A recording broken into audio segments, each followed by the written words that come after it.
నిరంతరము పఠించదగినవి అని వ్యాఖ్యాతలు చెప్తూ ఉన్నారు. ఈ శ్లోకంలో అర్జునుడు శ్లోకాలు చాలా ఉంటాయి. అర్జునుడు పరమాత్మకి నమస్కరించి అడుగుతున్నాడు, మన్యసే యది తచ్చక్యం మయా ద్రష్టుమితి ప్రభో యోగేశ్వర తతో మేత్వం ధర్మయాత్మనమవ్యయం.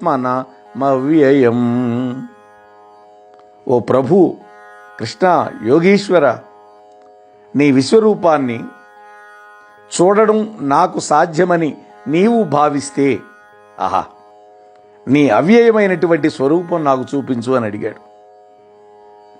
ఈ శ్లోకంలో అర్జునుడు వినయంతో విధేయతతో విశ్వరూప సందర్శనం కోసం భగవంతుణ్ణి ప్రార్థిస్తున్నాడు.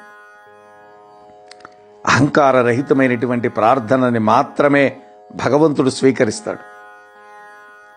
ఈ శ్లోకంలో భగవంతుణ్ణి ప్రభో అని యోగేశ్వర అని అర్జునుడు సంబోధిస్తున్నాడు. ప్రభు అంటే సర్వలోక మహేశ్వరుడు, సర్వలోకాధ్యక్షుడు అని అర్థం. అర్జునుడు శ్రీకృష్ణుడిని మానవ మాతృడిగా చూడటల్లా. అట్లాగే యోగేశ్వర అంటున్నాడు. యోగులకు అధిపతి అయినటువంటి వాడు యోగేశ్వరుడు అవుతాడు. యోగి అంటే అణిమాది అష్టసిద్ధులు కలిగినటువంటి వాడని అర్థం. అటువంటి యోగులకు యోగసిద్ధులను ప్రసాదించేవాడు యోగేశ్వరుడు కృష్ణుడు. అప్పుడు ఆ ప్రార్థనని మన్నించి భగవంతుడు అంటున్నాడు, పశ్యమే పార్థ రూపాణి శతశోధ సహస్రశః నానావిధాని దివ్యాని నానావర్ణాకృతీని చ. అర్జున, నా దివ్యములై అనేక రూపాలతో రంగులతో కూడినటువంటి వందలాది వేల కొలది నా రూపాలను చూడు అంటున్నాడు. అర్జునుడి యొక్క ప్రార్థనని గురుదేవుడైనటువంటి శ్రీకృష్ణుడు అంగీకరించాడు. విశ్వరూపాన్ని గురించినటువంటి సంగ్రహ వివరణని తన శిష్యుడికి చెబుతూ ఉన్నాడు. పూర్వం ఎప్పుడు కూడా పార్థుడు విశ్వరూపాన్ని చూడల. కాబట్టి శిష్యుడు భయపడవచ్చు లేదా కంగారు పడవచ్చు. అందుకని వాత్సల్యప్రపూర్ణుడైనటువంటి గురుదేవుడు ఆ విషయాన్ని ముందుగానే చెబుతున్నాడు. ఓ అర్జున, నా యొక్క విశ్వరూపం వందల కొలది, వేల కొలది, లక్షల కొలది, కోట్ల కొలది అంటే అసంఖ్యాకములైనటువంటి రూపాలతో ఉంటుంది, అది నువ్వు చూడగలవు అన్నాడు. ఈ సందర్భంలో సంజయుడు ఈ విశ్వరూపాన్ని గురించి ధృతరాష్ట్రుడికి వర్ణించి చెబుతున్నాడు. ఏమని? అనేక వక్త్ర నయనమనేకాద్భుత దర్శనం అనేక దివ్యాభరణం దివ్యానేకోద్యతాయుధం. 10వ శ్లోకం. ఓ ధృతరాష్ట్ర మహారాజా, అనేక ముఖాలతో, అనేక నేత్రాలతో, అద్భుతాలతో, దివ్య ఆభరణాలతో, ఆయుధాలతో, దివ్య సుగంధ లేపనాలు కలిగినటువంటి శరీరంతో, సర్వాశ్చర్యకరమైనటువంటి ముఖములతో వ్యాపించి ఉన్నటువంటి పరిచ్ఛిన్న రహితమైనటువంటి దివ్యకాంతిమయుడు, అనంతమైనటువంటి వాడు అయినటువంటి ఆ విశ్వరూపాన్ని ధరించి పార్థుడు ఎదుట ప్రదర్శించాడు మహాత్మా. వ్యాసుడి యొక్క అనుగ్రహం వల్ల నేను కూడా దర్శించగలిగాను అంటున్నాడు. సహస్రశీర్ష పురుష సహస్రాక్ష సహస్రపాత్ అని భగవంతుడిని వేదం వర్ణిస్తోంది. అదే మంత్రపుష్పంలో మనం చదువుతాం. అటువంటి వర్ణనమే ఈ శ్లోకంలో మనకి గోచరిస్తూ ఉంది. అనేక రీతులుగా వేరువేరుగా ఉన్నటువంటి ఈ విశ్వమంతా కూడా అర్జునుడు దేవాది దేవుడైనటువంటి శ్రీకృష్ణ పరమాత్మ యొక్క శరీరంలో ఒక్క తావులోనే ఉన్న విధంగా చూశాడు. పార్థుడు భగవంతుడి యందు చరాచరాత్మకమైనటువంటి సమస్త విశ్వాన్ని దర్శించాడు.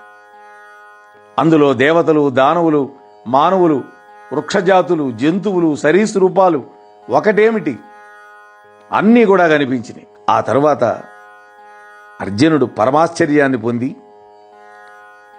ఆయన యొక్క శరీరంలోని రోమాలు నిక్కబొడుచుకున్నాయి, గగుర్పాటు చెందాడు. ఆ విశ్వరూపుడైనటువంటి కృష్ణస్వామికి నమస్కారం చేసి కృతాంజలిబద్ధుడై ఈ విధంగా అంటున్నాడు.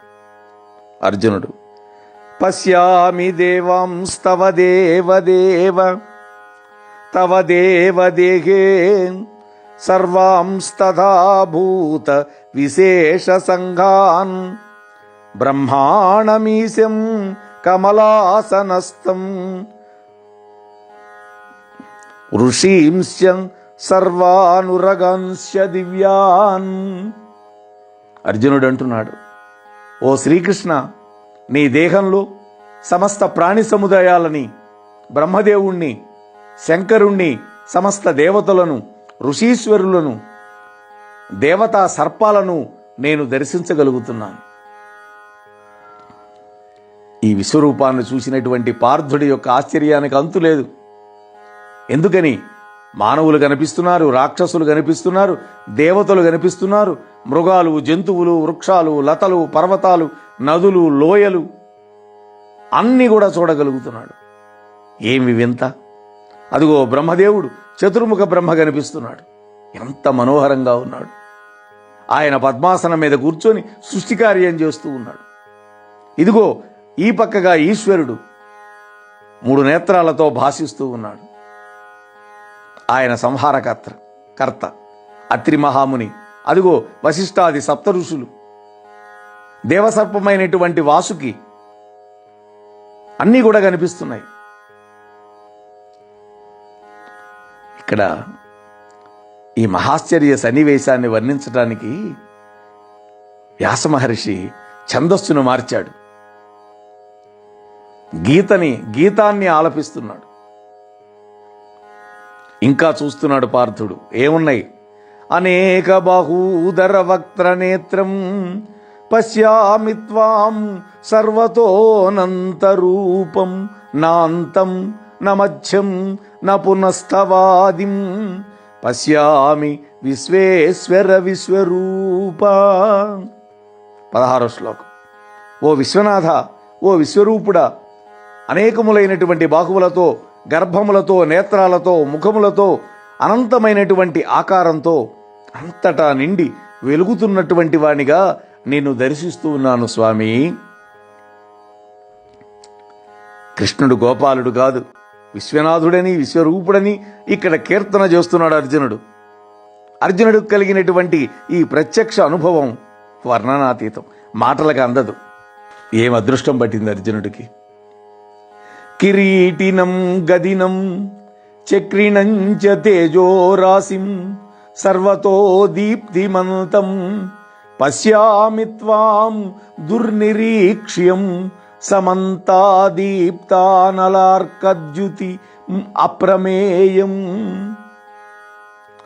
కిరీటము, గద, చక్రములను ధరించిన వాడై, కాంతిపుంజమయుడై, సూర్యాగ్ని కాంతుల చేత అంతటా ప్రకాశిస్తూ ఉన్నటువంటి ఆ మహాస్వరూపాన్ని దర్శిస్తూ ఉన్నాను అంటున్నాడు. మహావిష్ణువు శంఖచక్రాలను ధరించిన వాడిగా మన పురాణాలు చెబుతున్నాయి. ఇక్కడ కిరీటం రాజలక్షణాన్ని సూచిస్తుంది. ఎందుకని? ఆయన రాజాధిరాజు, సార్వభౌములకే సార్వభౌముడు, సమ్రాట్టులకే మహాసమ్రాట్టు, అనంత శక్తి సంభరితుడు, సర్వము శాసించేవాడు. అందుకని దానికి గుర్తుగా కిరీటధారి అయి దర్శనమిచ్చాడు. ఆయన గదాధారి. భగవంతుడు లోకాన్ని సృష్టించి శాంతి సామరస్యాలతో వర్ధిల్లేటట్టు అనేక శాసనాలను, విధులను, ధర్మాలను ఏర్పరిచాడు. ఎవరు వాటిని అతిక్రమించి చరిస్తారో వాళ్ళు భగవంతుడి చేత శిక్షింపబడతారు. అందుకనే దుష్ట శిక్షణ చిహ్నమైనటువంటి గద ధరించాడు. చక్రం కాలచక్రాన్ని సూచిస్తుంది. ఆయన కాలస్వరూపుడు కాబట్టి. ఇంకా వర్ణిస్తున్నాడు. సర్వవ్యాపకమైనటువంటి ఆ పరమాత్మ, నీ రూపం ఆకాశాన్ని అంటుతుంది మహాత్మా. విశేషంగా జ్వలిస్తూ ఉన్నది, అనేక రంగులతో విరాజిల్లుతూ ఉన్నది. నీ ముఖాలు విశేషంగా తెరవబడి ఉన్నాయి. ముఖం అంటే ఇక్కడ నోరు. నీ నేత్రాలు అతి విశాలంగా మంటలను వెగజమ్ముతున్నాయి. నీ భయంకరమైన రూపాలను చూచి నాకు ధైర్యం సడలిపోతోంది. నేను భయకంపితుణ్ణైపోతున్నాను. నా చిత్తశాంతి కరువైపోయింది. పార్థుడు విశ్వరూపం యొక్క భయంకర స్వరూపాన్ని కృష్ణదేవుడికి నివేదిస్తూ ఉన్నాడు. మహాబలశాలి, ధైర్య సంపన్నుడు, మహావీరుడైనటువంటి అర్జునుడు విశ్వరూపాన్ని చూచి భయపడిపోతున్నాడు. చిత్తశాంతి లేకుండా పోయింది. ఇంకా ఏమంటున్నాడు? దంష్ట్రాకరాళాని చ తే ముఖాని దృష్ట్వైవ కాలానల సన్నిభాని దిశో న జానే నలభే చ శర్మ ప్రసీద దేవేశ జగన్నివాస. ఓ కృష్ణ, భయంకరమైన కొరలతో ప్రళయాగ్ని సమానమైనటువంటి నీ ముఖములను చూడటం వల్ల నాకు దిక్కులు తెలియటం లేదు. ఓ జగన్నాథ, ఓ జగదాధార, ఓ దేవేశ, నాకు ప్రసన్నుడువు కావాలి అంటున్నాడు. భయంకరమైన విశ్వరూపాన్ని చూచి అర్జునుడు గడగడ వణికిపోతున్నాడు. భగవంతుడికి తన యొక్క అవస్థని తెలియజేసి ప్రసన్నుడు కమ్మని మళ్ళా ప్రార్థన చేస్తున్నాడు. హే పరమాత్మ, మండుతున్నటువంటి నీ ముఖముల చేత సకల ప్రాణులను మృంగుచున్నవాడవై అన్ని దిక్కుల యందు నీ నాలుకతోటి సకల ప్రాణులను ఆస్వాదిస్తూ ఉన్నావు. నీ భయంకరమైనటువంటి మహాకాంతిపుంజం విశ్వమంతా కూడా నిండిపోయి నాకు దిక్కులు తెలియటం లేదు అంటున్నాడు. విశ్వరూపంలో జరుగుతున్నటువంటి భయంకర వినాశ కార్యాన్ని అర్జునుడు తెలియజేస్తున్నాడు. ఇక్కడ సముద్ర జలాలు సూర్యుడి యొక్క వేడిమి వల్ల ఆవిరై మేఘాల రూపం పొంది ఆ తరువాత కాలానుసారంగా భూమి మీద వర్షం పడుతుంది. ఆ జలములన్నీ కూడా నదీ రూపంలో మళ్ళీ సముద్రాలకే పోతున్నాయి. ఇదే రీతిగా ప్రాణి సముదాయాలన్నీ కూడా భగవంతుడి నుండి పుడుతున్నాయి, మళ్ళా ఆ భగవంతుడిలోనే లీనమైపోతున్నాయి. ఓ దేవాదిదేవ, నీకు నమస్కారం. నా ఎడలో ప్రసన్నుడువిక. నీ ప్రవృత్తి ఏమీ నాకు అర్థం కావటం లేదు. ఈ భయంకరమైన రూపం కలిగినటువంటి నీవెవరివి? నిన్ను తెలుసుకోవాలని నేను కోరుకుంటున్నాను. నాకు దయతో తెలియజేయి అంటున్నాడు. భయం పుట్టినవాడు ఏం చేస్తాడు? వినయంతో భగవంతుని ప్రార్థిస్తాడు. నీవెవరో నాకు దయచేసి చెప్పమని అర్జునుడు కోరుకుంటున్నాడు. నీవు గోపాల బాలుడువు కాదు, మురళీమోహన కృష్ణుడివు కాదు. నువ్వెవరో నాకు తెలియటల్లా. నువ్వేం చేస్తున్నావో నాకు అర్థం కావటల్లా. నీ రూపం మాత్రం మహాభయంకరంగా నన్ను భయపెడుతోంది. ఓ దేవాదిదేవ, ఓ భయంకరమూర్తి, నీకు వందనం. నీ విషయం ఏమిటో నాకు తెలియజేయి అని పార్థుడు అడుగుతూ ఉన్నాడు. అప్పుడు దయామయుడైనటువంటి పరమాత్మ అంటున్నాడు, కాలోస్మి లోకక్షయత్కృత్ ప్రవృద్ధో లోకాన్ సమాహర్తుమివ ప్రవృత్తగం ఋతే పిత్వా న భవిష్యంతి సర్వే ఏవ స్థితాః ప్రత్యనీకేషు యోధాః. 32వ శ్లోకం ఇది. పార్థ, ఈ విశ్వమంతా కూడా సంహారం చేయటం కోసం వచ్చినటువంటి కాలపురుషుడిని నేను అంటున్నాడు. లోక సంహారమే నా పని. ఈ సైన్యముల యందు యుద్ధం చేయడానికి వచ్చిన వాళ్ళందరినీ నువ్వు చంపకున్నా కూడా ఇందులో బ్రతకగలిగిన వాడు ఒక్కడు కూడా లేడు అంటున్నాడు. భయపడుతున్నటువంటి పార్థుడికి మరింత భయం కలిగేటట్టుగా విశ్వరూపుడైనటువంటి పరమాత్మ చెబుతున్నాడు. అర్జునుడికి కలిగినటువంటి యుద్ధ సందేహాలను భగవంతుడు విప్పి చెబుతున్నాడు. చెప్పటమే కాదు, ప్రత్యక్షంగా చూపిస్తున్నాడు. అర్జునుడికి గల అహంకారాన్ని పోగొడుతున్నాడు. నీవు యుద్ధం చేసినా చేయకున్నా, గాంధీవం పట్టినా పట్టకపోయినా ఈ సైన్య సమూహాల్లో ఒక్కడు కూడా బతకడం అంటున్నాడు. పార్థుడిని కలిచివేసిన ఈ మాటలు. ఇంకా అంటున్నాడు పరమాత్మ, ద్రోణంచ భీష్మంచ జయద్రథంచ కర్ణం తధాన్యానపి యోధ వీరాన్ మయా హతాంస్త్వం జహిమా వ్యధిష్టా యుద్ధస్వజేతాసి రణే సపత్నాన్. 34వ శ్లోకం. అర్జున, ద్రోణుడు, భీష్ముడు, జయద్రథుడు, కర్ణుడు మొదలైనటువంటి వీరులు అందరూ కూడా నా చేత చంపబడి ఉన్నారు. నీవు నిమిత్త మాత్రుడవై సంహరించు వాళ్ళని. నువ్వు భయపడద్దు. కర్తవ్యమైనటువంటి యుద్ధాన్ని చేయి. యుద్ధంలో శత్రువులను జయించగలుగుతావు నువ్వు. ఇవి కేవలం పార్థుడికి మాత్రమే కాదు, సమస్త మానవ కోటికి మహాసందేశ వాక్యాలు ఇవి. ఒకసారి మనం మహాభారత గాథలో క్షణకాలం ప్రవేశిద్దాం. కౌరవ సైన్యంలో మహాబలాఢ్యులు, శక్తి సంపన్నులు, ధనుర్విద్యా పారంగతులు ఉన్నారు. వాళ్ళు ద్రోణాచార్యుడు, భీష్ముడు, సైంధవుడు, కర్ణుడు. వీళ్ళ అండను చూసుకొనే దుర్యోధనుడు దుర్మార్గమైనటువంటి భారత యుద్ధానికి తలపడ్డాడు. ఇటువంటి మహాప్రజ్ఞావంతులు, బలవీర సంపన్నులు తన పక్షంలో ఉంటే ఎన్నెన్ని పాపకార్యాలు చేసినా తనని జయించేవాళ్ళు ఉండరని ఆ రాజరాజైనటువంటి దుర్యోధనుడి యొక్క దురభిప్రాయం. కానీ యతో ధర్మస్తతో జయ, యతో ధర్మ తతో కృష్ణ.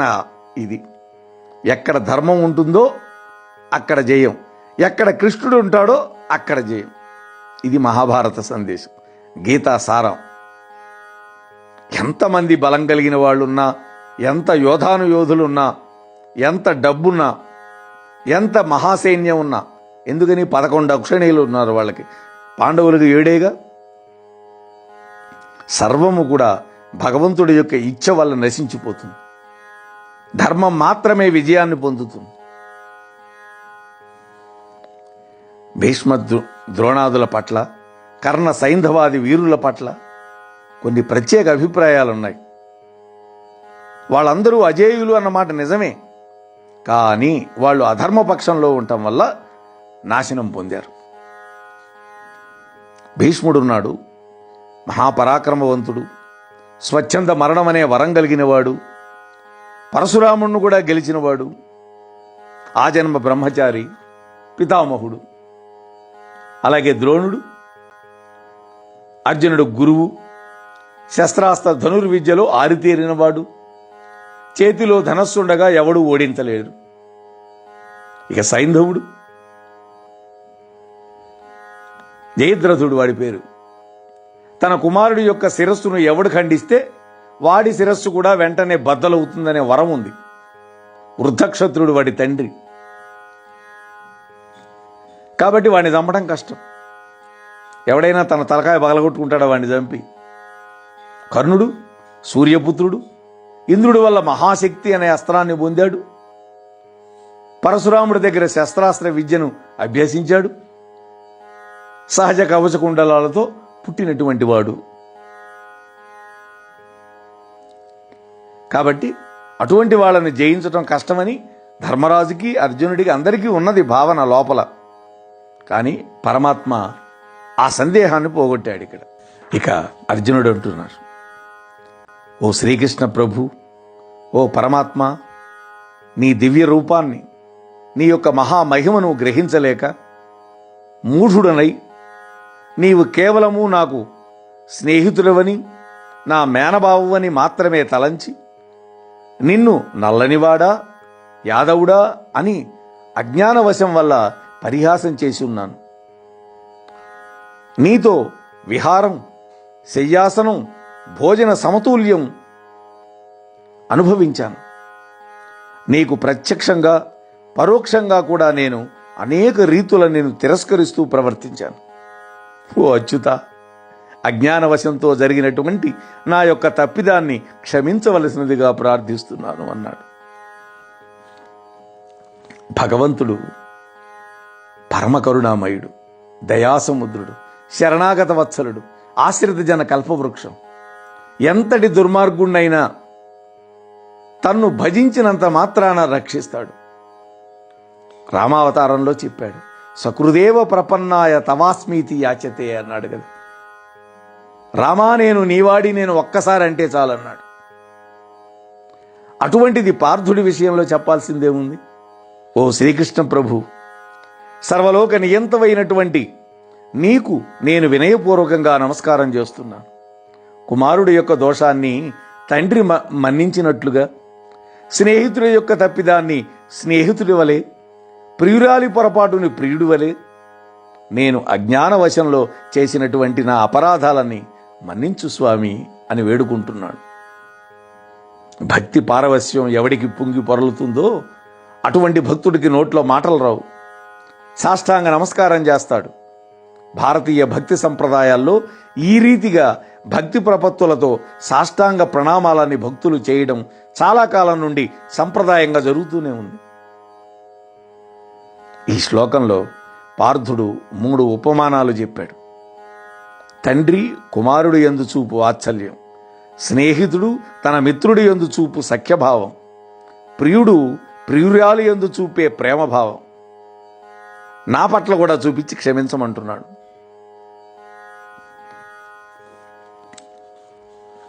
ఓ శ్రీకృష్ణ స్వామి, నేను మున్నెన్నడూ చూడనటువంటి విశ్వరూపాన్ని చూసి మహదానందాన్ని పొందుతూ ఉన్నాను. కానీ నా మనస్సు మాత్రం విశేషంగా భయకంపితమైపోతోంది. కాబట్టి స్వామి, ఓ దేవాదిదేవ, నీ యొక్క పూర్వరూపాన్ని చూపించి నా మీద ప్రసన్నుడువు కా అని అడుగుతున్నాడు. విశ్వరూప సందర్శనం అనేది పురాకృత పుణ్య విశేషం వల్ల మాత్రమే లభించే అవకాశం ఉంది. దేవతలకు కూడా అది అసాధ్యం. భగవంతుడి యొక్క అపార కరుణా విశేషం వల్ల అర్జునుడు చూడగలిగాడు. ఆ విశ్వరూపం అతడికి కొంత ఆనందం కలిగించింది. ఆ విశ్వరూపం తానెన్నడూ కని విని ఎరుగనటువంటి విషయాలు సన్నివేశాలు చూసి ముగ్ధుడైపోయినాడు. ఆ తర్వాత ఆయనకి దుఃఖం పుట్టింది. భయం చేత వణికిపోయాడు. సంహారకాండని విశ్వరూపంలో చూడలేకపోయాడు. నిర్గుణ నిరాకార స్వరూపము కంటే మధురమైనటువంటి మంజులమైనటువంటి సగుణ సాకారం అత్యంత ప్రియతంగా ఉంటుంది ఎవరికైనా. అందుకనే సగుణోపాసనలో ఉన్నటువంటి సౌలభ్యం సర్వవ్యాపకమైనటువంటి నిరాకారంలో ఉండదు. అందుకని అర్జునుడు సగుణ సాకార రూపాన్ని, తాను ఎప్పుడూ దర్శించే రూపాన్ని చూడాలి అని కోరుకున్నాడు. కిరీటినం గదినం చక్రహస్తమిచ్చామి త్వాం ద్రష్టుమహం తథైవ తేనైవ రూపేణ చతుర్భుజేన సహస్రబాహో భవ విశ్వమూర్తే.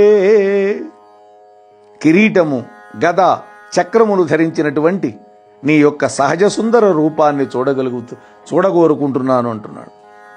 ప్రభు విశ్వరూప, చతుర్భుజాలతో కూడినటువంటి నీ పూర్వ ప్రసన్న రూపాన్ని నాకు చూపించు స్వామి అంటున్నాడు.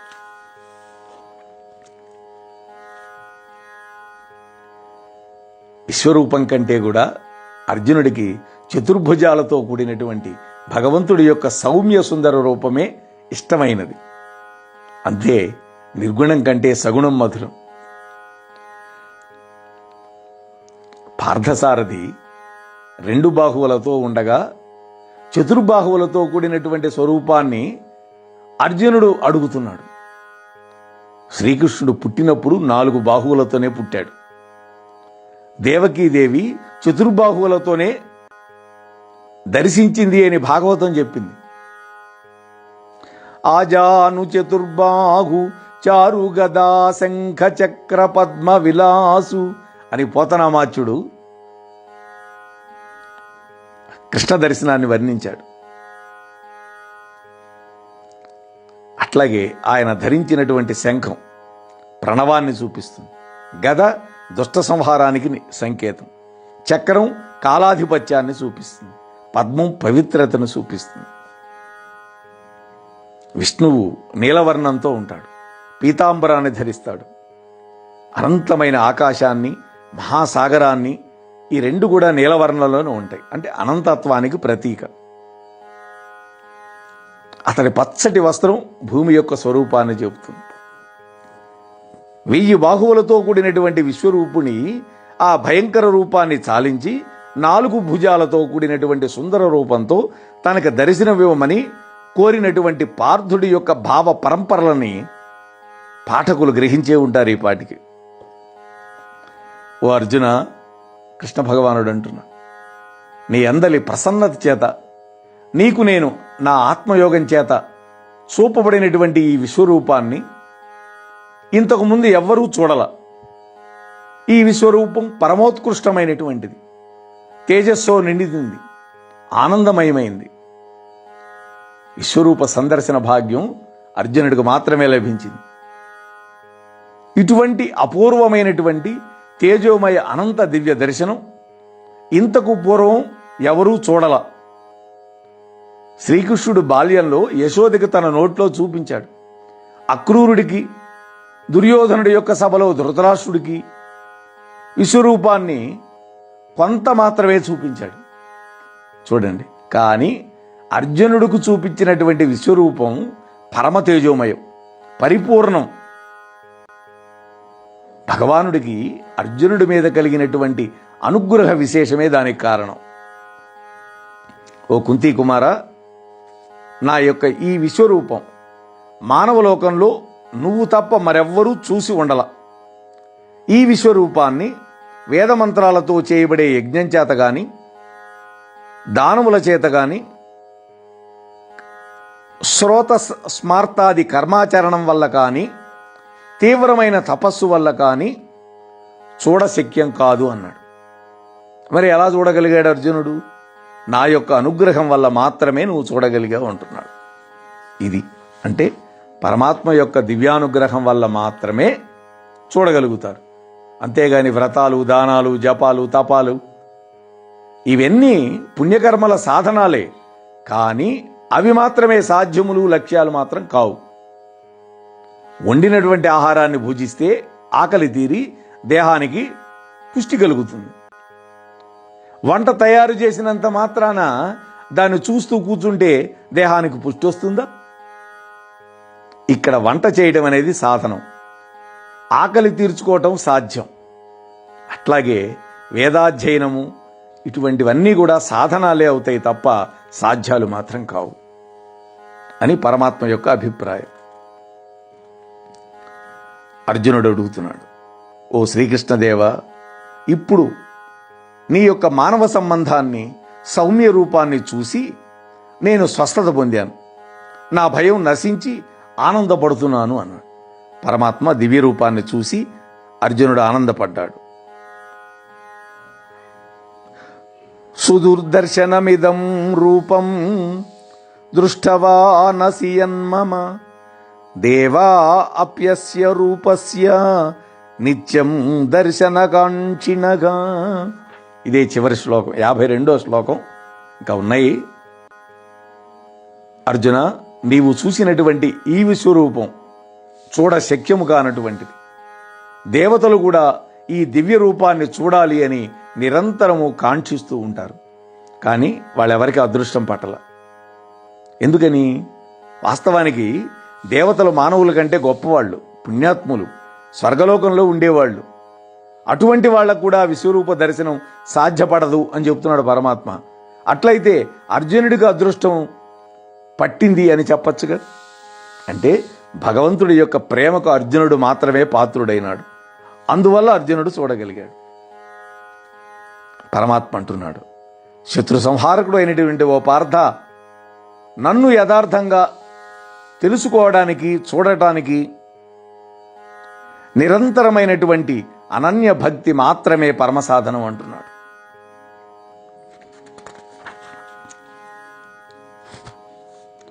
మత్కర్మ కృన్మత్పరమో మద్భక్త సంగవర్జితగా నిర్వైర సర్వభూతేషు యస్స పాండవ మామేతి పాండవ. నా కొరకే కర్మలను ఆచరించేటటువంటి వాడు, నన్నే పరమప్రాప్యంగా భావించేవాడు, నాకు భక్తుడై ఎవడు ఉంటాడో, ఎవడు సంగరహితుడుగా ఉంటాడో, ఎవడు సర్వభూతముల పట్ల వైరభావం లేకుండా ఉంటాడో అటువంటి వాడు నన్ను పొందుతాడు అంటున్నాడు పరమాత్మ. ఇక్కడ మత్కర్మకృత్ అంటున్నాడు, అంటే భగవత్ సంబంధమైనటువంటి కర్మలు చేయమంటున్నాడు, నా కోసమే కర్మలు చేయమంటున్నాడు. ఇందులో కర్మయోగ రహస్యాలు చెప్పాడు. అంటే పూజలు, అర్చనలు, జపం, తపం ఇవన్నీ కూడా భగవత్ కర్మలే. కర్తృత్వాన్ని త్యజించి చేసే కర్మలు మాత్రమే మత్కర్మలు అంటున్నాడు. అంటే నేను చేస్తున్నాను అనే భావన లేకుండా చేయమంటున్నాడు. తర్వాత మత్పరం అంటున్నాడు. నన్నే ఎవరు ప్రాప్యంగా భావిస్తూ ఉంటారో అనేది రెండవ సూత్రం.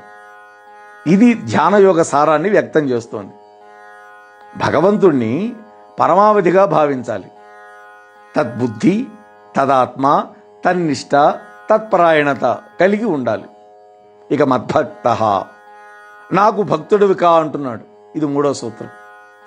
ప్రాపంచిక వస్తువుల పట్ల ప్రేమ విడిచిపెట్టి భగవంతుడి యందే ప్రేమను కలిగి ఉండాలి. అంటే ప్రపంచాన్ని ప్రేమించే భక్తులు కాకుండా పరమేశ్వర భక్తులు కావాలి అంటున్నాడు. అంటే లోకప్రియులు కావద్దు, లోకేశ్వరుడి యొక్క ప్రియులు కాండి అంటున్నాడు. సంఘవర్జిత అంటున్నాడు. అంటే సంఘాన్ని విడిచిపెట్టమంటున్నాడు. ఇది నాలుగో సూత్రం. సంఘం మానవుణ్ణి బాధిస్తుంది. సంఘం అంటే ఏంటి? ప్రాపంచిక వస్తువుల పట్ల, సన్నివేశాల పట్ల ఉండేటువంటి తీవ్ర మమకారం. కాబట్టి సంఘం వల్ల సర్వ దుఃఖాలు కలుగుతాయి. సంఘరాహిత్యం మోక్షానికి కారణమవుతుంది. నిర్వైర సర్వభూతేషు అంటున్నాడు. అంటే సమస్త భూతాల పట్ల వైరభావం లేకుండా ఉండమంటున్నాడు. ఇది ఐదో సూత్రం. అంటే ఎవరిని ద్వేషించొద్దు. ఎందుకని? ద్వేషం అనేది సర్వ అనర్థాలకి మూలం అవుతుంది. ప్రేమ, కరుణ ఈ రెండు కూడా ఆధ్యాత్మికమైనటువంటి జీవన సూత్రాలు. అంటే సర్వభూతముల పట్ల ప్రేమభావాన్ని కలిగి ఉండాలి అని చెబుతున్నాడు. ఈ శ్లోకంలో భక్తి, కర్మ, ధ్యానం, జ్ఞానం వీటన్నిటి యొక్క సమన్వయం చెప్పాడు పరమాత్మ. ఇక చివరికి నిమిత్తమాత్రం భవ సవ్యసాచిన్ అనేది ఒక మహా సందేశం. అంటే భగవంతుడు సర్వనియంత, సర్వనియామకుడు, సర్వాంతర్యామి, సర్వరక్షకుడు. ఆయన సృష్టి, స్థితి, లయలకి కారకుడు. సాక్షిభూతుడే ఉండి సర్వాన్ని నిర్వర్తిస్తూ ఉంటాడు. అందుకని మానవుడు అహంకార రహితంగా తన యొక్క కర్తవ్య కర్మలని సక్రమంగా నిర్వర్తించాలి అనేది ఇక్కడ సందేశం. ఇటువంటి అద్భుతమైనటువంటి సందేశాలను ఇచ్చే ఈ యొక్క విశ్వరూప సందర్శన యోగాన్ని మనం యథాశక్తిగా కొన్ని ముఖ్యమైన శ్లోకాలను మాత్రమే చెప్పుకునే ప్రయత్నం చేశాం. మరి రేపు భక్తి యోగాన్ని అనుసంధానం చేసుకునే ప్రయత్నం చేద్దాం. శ్రీకృష్ణ పరమాత్మ యొక్క దివ్యానుగ్రహంతో అంతవరకు. మోహనవాణి తెలుగు పోడ్కాస్ట్ ఛానల్ని లైక్, షేర్, సబ్స్క్రైబ్ చేయండి. ప్రక్కనున్న గంటను మ్రోగించండి.